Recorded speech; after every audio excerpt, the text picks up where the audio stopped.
WrestleMania 9 sucked. There, I said it. I got it out of the way.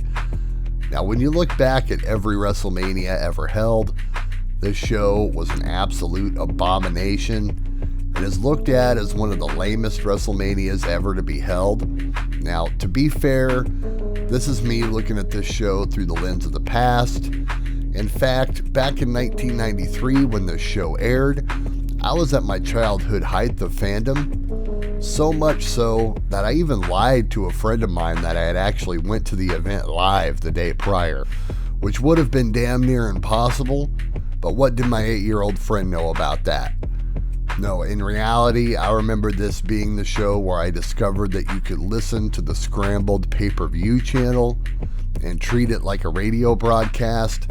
Did anyone else ever do this? Let me know down in the comments section. Anyway, in all seriousness though, WrestleMania 9 was historically bad for many reasons, which will be explained here.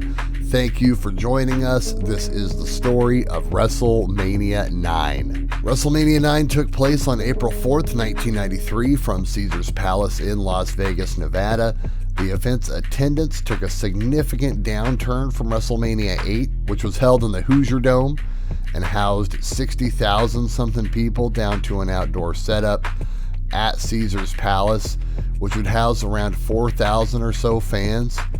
The WWE actually built the arena themselves, and despite the small attendance, looked pretty impressive and interesting compared to other WrestleMania events. And WrestleMania 9 perhaps harkened back to the days of WrestleMania 4 and 5, which were held at Trump Tower in New Jersey. So you could say that gambling and WrestleMania were synonymous with each other, at least in that very first decade.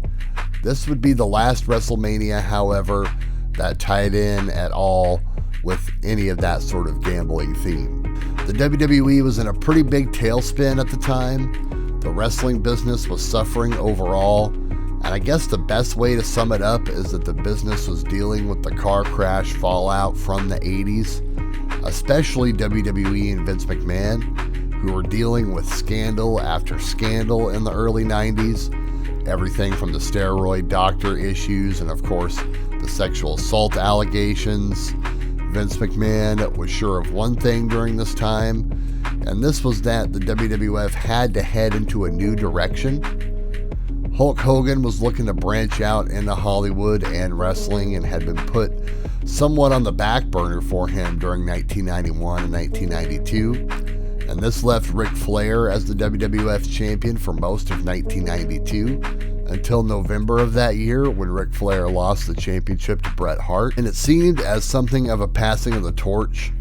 Bret Hart would carry the championship into this show where he would meet up with Yokozuna. Yokozuna was tearing through superstars left and right, and this set up the title match for WrestleMania 9 between him and Bret Hart. Now, a lot of people point to this WrestleMania as a year where Vince was trying to get away from the bodybuilder type guys to promote his quote unquote clean product.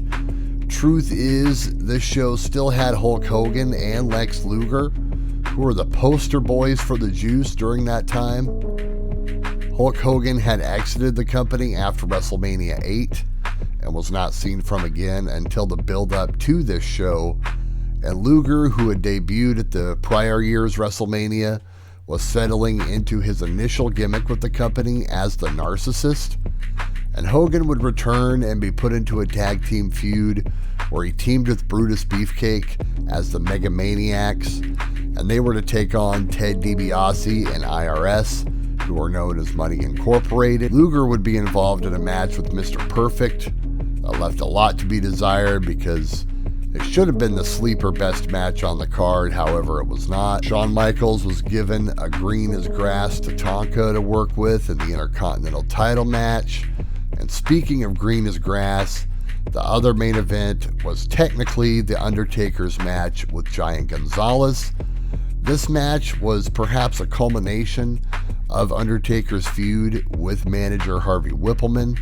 Undertaker spent most of that last year feuding with Kamala and Harvey Whippleman, and then Gonzalez was brought in early 1993 and positioned into the match with The Undertaker. The match itself was, of course, pretty bad due to the complete immobility of a guy like Gonzalez. The match was saved, I guess you could say, by some theatrics that included Gonzalez smothering The Undertaker with chloroform, only for Undertaker to return from the dead, as it would seem, and avenge the mighty giant Gonzalez. WrestleMania 9 is also notable for the fact that it was Scott Hall, Razor Ramon's WrestleMania debut, as well as the debut of Doink at WrestleMania with the two Doinks angle, which was interesting at least. And this all led up to what was overall a very dismal card, and nothing seemed quite right with it. Even as a kid, I remember thinking it was strange that Hulk Hogan was in the tag team title match and not the main event. I don't have anything against Bret Hart, but he was underwhelming to me as a champion at that time. I didn't quite buy him being there just yet.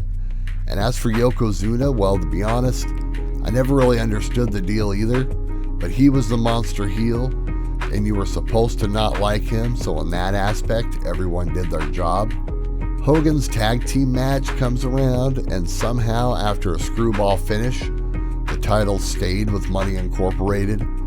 This set up the main event of Bret Hart and Yokozuna, and for the first time ever, the bad guy actually won the title at WrestleMania. How could this be? How could this happen? Never to fear, Hulkamania was there to save us one more time, and save us he did.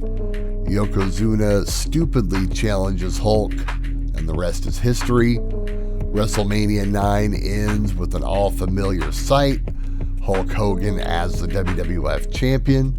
After all the change that came about from WrestleMania 8 to WrestleMania 9, still Vince McMahon succumbed to Hulk Hogan and ended the show with Hogan on top yet again. And Hogan would officially check the F out 2 months later when he lost the belt back to Yokozuna at King of the Ring 1993, and Hogan would not return to work for Vince McMahon until a whole 9 years later. So in a nutshell, that's the story of WrestleMania 9. I want to know your memories of the show. Did you watch it live? And what did you think when Hulkamania returned at the end? Sound off in the comments section below. Please make sure you're subscribed. Thank you very much for watching, and we'll see you next time.